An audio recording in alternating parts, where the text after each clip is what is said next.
Meu abraço a você ligado conosco na TV Parlamento Nordeste. Estamos chegando a partir de agora para mais um boletim de notícias, acompanhando os deputados e senadores dos 9 estados do Nordeste aqui no Congresso Nacional. Você pode acompanhar todo o nosso noticiário acessando www.parlamentonordeste.com.br. E começando o show de notícias e informações da edição de hoje, vamos começar com o deputado Efraim Filho, Democratas do Estado da Paraíba, deputado federal no segundo mandato aqui na Câmara Federal. Ele conversa conosco a partir de agora e a gente vai trazer exatamente para você detalhes. Primeiro sobre o trabalho dele na comissão que discute a maioridade penal. O tema está bastante avançado nesse momento, deputado.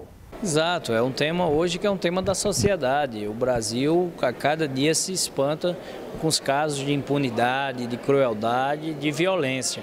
E dentro desse espectro da escalada da criminalidade, da violência no Brasil, um dos temas que mais preocupa é a delinquência juvenil, que tem realmente saído do controle e tem feito com que cada vez mais jovens sejam responsáveis por crimes hediondos, com requintes de crueldade, com excessos de violência. Nós estamos falando de homicídios qualificados, latrocínio, estupro, tráfico de drogas, sequestro.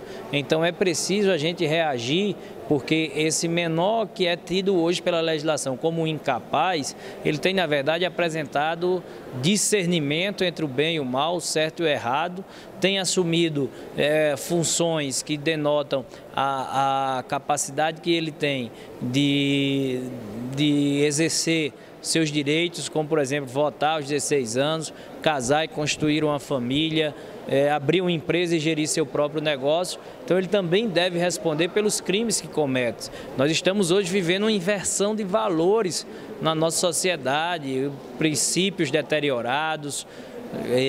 Você hoje transforma culpados em vítimas. As vítimas passam a ser culpados por aqueles que têm uma ideologia que acham que os menores são vítimas da sociedade. E quem sofre o crime, como aquele médico do Rio de Janeiro que foi esfaqueado, no outro dia está lá desamparada a sua família. Tem muitas vozes hoje para defender o bandido e poucas vozes hoje para defender a família, para defender as vítimas, para defender as pessoas que ficam lá desamparadas. Um filho que perdeu seu pai ou sua mãe ficou órfão. Os pais que ao perder um filho sofrerão um trauma. O bandido, quando vai para a cadeia, tem o direito de receber um auxílio reclusão e sustentar a sua família. E aquele pai de família que foi baleado, que foi morto? Quem cuidará daquela família que desamparada não recebe a visita de ninguém, nem do poder público, nem das ONGs? Então é preciso sim reagir diante dessa escalada da violência, e a delinquência juvenil hoje tem feito com que muitas pessoas repensem esse conceito da maioridade penal. Aos que são contra, agora também não pode abrir a liberdade em cima da quantidade de crimes que estão aí, né, deputado? Claro, aqueles que defendem, que são contra a redução da maioridade penal, tentam passar uma imagem equivocada de que parece que quem é a favor da redução da maioridade é contra a escola. De forma nenhuma. Todos nós somos favoráveis à melhor educação, a mais oportunidades, que o governo invista em escolas. Agora nós também queremos que solucione os problemas. Nós temos soluções que são de médio e longo prazo, que é principalmente o investimento na educação e de oportunidade, mas e por que está acontecendo agora? Esse é um investimento que vai surtir efeito com uma geração, daqui a 20 anos. E daqui para lá, deixa-se na impunidade quem comete os crimes e levanta as mãos para dizer que é de menor e não pode sofrer os efeitos da lei? Esse é o grande questionamento. Para agora, essa impunidade, ela é tão nociva para a sociedade quanto o próprio crime cometido. Então vamos resolver a médio e longo prazo com investimento em educação, mas a curto prazo sim, é preciso combater a impunidade dos crimes cometidos por menores, que deixaram de ser crimes inofensivos, como aquele trombadinha da esquina que batia a carteira ou a correntinha da velha senhora, e passou, como eu disse, a ser crimes cada vez mais hediondos, com requintes de crueldade e excesso de violência. Deputado, um outro tema atual, a questão da seca no Nordeste, que o senhor tem combatido tanto aqui no Congresso Nacional. A seca, tivemos também em plenário na Câmara dos Deputados, dizendo que é inadmissível que no Brasil do século XXI se tenha tecnologia para extrair petróleo da profundeza dos oceanos no pré-sal e não ter a capacidade de entregar água na superfície para a família que está morrendo de sede. O padrão FIFA, que construiu os estádios a todo vapor e hoje está aí escandalizando com as corrupções, por que o governo não utiliza esse padrão para a transposição do Rio São Francisco? Será que não é emergencial levar água a nosso irmão sertanejo do semiárido do Nordeste brasileiro? Colocar regime de urgência? Bota lá para trabalhar como trabalhou na Copa do Mundo, de manhã, de tarde, de noite, de madrugada, que essa transposição já estava pronta. Mas não, a presidente Dilma prefere fazer promessa que cada vez mais está parecido com o estelionato eleitoral de quem enganou para poder vencer as eleições. Deputado Efraim, cortes de 69 bilhões para um estado carente como o nosso, situação extremamente difícil, deputado. E o pior, Napoleão, estão fazendo economia com quem ganha um salário mínimo, tirando o seguro-desemprego, abono salarial, do PIS/PASEP, a questão das viúvas, reduzindo a pensão das idosas, pessoas que precisam desses valores, ao invés de combater, por exemplo, os mecanismos de sonegação fiscal, com a questão do contrabando, que daria ao governo mais de 80 bilhões de reais, o imposto das grandes fortunas, reduzir o número de ministérios, da presidente Dilma são 38, quer dizer, ela perde a legitimidade porque ela não corta na própria carne. O governo da presidente Dilma não faz sacrifícios dentro de casa, e aí quer pedir a cota de sacrifício do cidadão brasileiro, que já está pagando a gasolina mais cara do mundo, a energia mais cara do mundo, os juros exorbitantes, a inflação que volta a bater na porta da casa. Como é que vai ter legitimidade da presidente Dilma para tirar o Brasil desse atoleiro? Ela não faz sacrifícios dentro de casa, não cota na própria carne e pede ao cidadão brasileiro que assuma sua responsabilidade. Não é assim, não vai dar certo e nós temos realmente que apontar caminhos diferentes, como, por exemplo, reduzir o número de ministérios e o custo do governo. Muito obrigado, deputado Efraim Filho, conversando conosco aqui na TV Parlamento Nordeste. E o deputado Dorico Monteiro, do PT do Ceará, está destacando a unidade da bancada do seu estado neste momento de dificuldades econômicas e de crise que passa o país. Ele entende que os palanques foram desarmados e que há, sim, um trabalho em favor do estado. Veja o que ele disse à nossa equipe. Uma das coisas importantes é a gente superar aquele conceito que o deputado é votado e nunca mais aparece no município e no estado.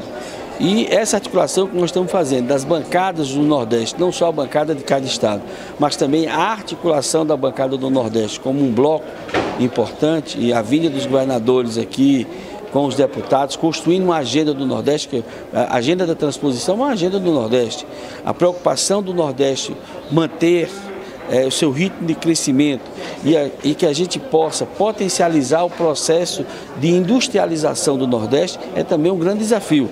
O Nordeste é a região que precisa se industrializar para que a gente possa gerar empregos, para que a gente possa dar oportunidade para a nossa juventude e melhorar o padrão de consumo, de forma mais barata, inclusive, a essa produção de bens de consumo para a nossa população. A industrialização tem esse objetivo. Nesse sentido, essa agenda conjunta dos governadores do Nordeste com a bancada do Nordeste é fundamental para manter o protagonismo do Nordeste no desenvolvimento nacional. Está aí, portanto, o deputado Dorico Monteiro conversando conosco aqui na TV Parlamento Nordeste. E vamos abrir link agora para conversar com o deputado Wilson Filho. Ele é do PTB do estado da Paraíba, conversa conosco aqui na TV Parlamento. Ele que está denunciando uma espécie de caos na questão da saúde pública na capital paraibana. É isso mesmo, deputado? Na verdade, Napoleão, eu fiquei muito triste de ter que ser a pessoa, o deputado que coloca na comissão uma imagem negativa de sua cidade, de seu estado. Mas infelizmente é o meu dever, eu não posso ficar calado com a situação da saúde na nossa capital. E eu estou falando desse assunto porque ontem os vereadores Renato Martins, Lucas de Brito e Raoni foram ao meu encontro e me entregaram uma denúncia formal que seria repassada ao Ministério Público da Paraíba e Federal sobre a situação das unidades de saúde de João Pessoa e os hospitais que atendem o povo de João Pessoa. Isso é muito grave. Quase 50% das pessoas que chegaram nas unidades de saúde foram embora dizendo que não tinha médicos. Quase 50% das pessoas foram embora por causa da falta de médicos. Isso não é normal. Isso não pode ser um tema que vai ser guardado debaixo do tapete. Isso não tem condições de ser um tema tratado como qualquer outro. Isso é grave. E eu tive que trazer para a Comissão de Saúde do Congresso Nacional essa denúncia e convoquei a comissão para que ela pudesse ir a Paraíba, para que ela pudesse ir a João Pessoa e constatar que em João Pessoa nem aquilo que é mais básico se tem acesso. O povo de João Pessoa está morrendo por falta de médico, por falta de medicamento, por falta de um atendimento minimamente básico. E a gente não pode ficar calado, porque qualquer pessoa que tenha um coração humano não pode ficar calado nessa situação. Apresentamos a denúncia na Comissão de Saúde, a Comissão de Saúde vai avaliar a denúncia e se ver que a denúncia é grave, ela vai a Paraíba. O senhor vai levar esse tema ao Ministério da Saúde? Nós vamos comunicar ao Ministério da Saúde, porque o que acontece em João Pessoa, infelizmente, é uma total falta de gestão e de planejamento. O mais grave, Napoleão, o mais grave, todos que estão nos assistindo, é que semana passada, esses dados são durante os últimos 60 dias. E claro, passamos aí 2 semanas, os vereadores passaram 2 semanas redigindo a denúncia. Então, são dos últimos 60 dias, mais 2 semanas de tempo de redação. Semana passada, o Ministério da Saúde baixou uma portaria suspendendo o pagamento de mais de 120 equipes da saúde e da família. O que quer dizer isso? É que os profissionais que antes já eram poucos, que já não conseguiam atender a demanda de João Pessoa, agora não vão ser pagos, então a situação vai piorar. A situação vai piorar. E é essa a nossa tristeza, porque João Pessoa já foi tida como uma das melhores cidades do Brasil e continua sendo, graças à força do povo de João Pessoa, do povo da Paraíba. Mas se dependesse da gestão atual, nada disso seria possível. Deputado, e audiência com o ministro da Integração Nacional? Na verdade, eu tenho a honra de ser, eu sempre digo isso, coordenador da bancada mais unida da história da política da Paraíba, coordenador dos deputados federais e dos senadores. E nós estamos fazendo essas audiências envolvendo os ministérios, envolvendo os pedidos, os pleitos, as necessidades que são urgentes e imediatos do nosso estado, da Paraíba e de todos os seus municípios. E essa audiência em especial foi muito simbólica, porque ali estavam, como nunca havia acontecido na história do gabinete do Ministério da Integração, tanta gente pedindo, cobrando, clamando que a Paraíba fosse vista com um olhar especial que merece. Na verdade, estavam lá os deputados federais, os deputados estaduais da Paraíba, os prefeitos paraibanos, estavam lá pessoas e várias pessoas lotando aquele gabinete, pedindo pelo amor de Deus que a gente possa receber um olhar especial.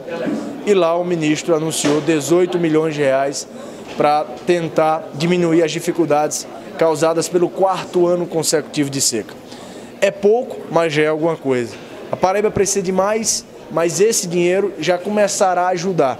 Nós agora iremos brigar para que mais recursos possam ser encaminhados ao nosso estado, porque além disso, o ministro da Integração garantiu celeridade e garantiu não atrasar um centavo, não atrasar um dia sequer no pagamento das obras de transposição das águas do Rio São Francisco, da adutora do Pajeú e das vertentes. São as 3 obras principais do Ministério na Paraíba e essa garantia é muito importante. O ministro vai à Paraíba, o senhor vai acompanhá-lo, deputado? A convite do deputado Wilson Filho, do deputado Aguinaldo, da bancada como um todo, da Assembleia Legislativa da Paraíba, o ministro, dia 12 de junho, irá ao nosso estado, provavelmente a Assembleia Legislativa da Paraíba, e em loco ver algumas situações estado afora, sobre aquilo que nós estamos falando. Ele sabe de todos os dados através do mapa, dos mapas através da internet, através da Central de Defesa Civil que o governo federal tem, mas é muito diferente ver pessoalmente, é muito diferente ver com os mesmos olhos que os paraibanos veem esse quarto ano de seca chegando. Então ele vai lá e eu tenho certeza que o coração dele vai balançar e ele vai mandar mais dinheiro para Paraíba. Tá aí, portanto, deputado Wilson Filho conversando com a gente aqui na TV Parlamento Nordeste. E eu chego ao final desta edição agradecendo a você e lembrando que é possível subir na vida falando a verdade. Só o poder de Deus é grande e é pelos humildes que ele é honrado. Permaneça aqui, parlamentonordeste.com.br.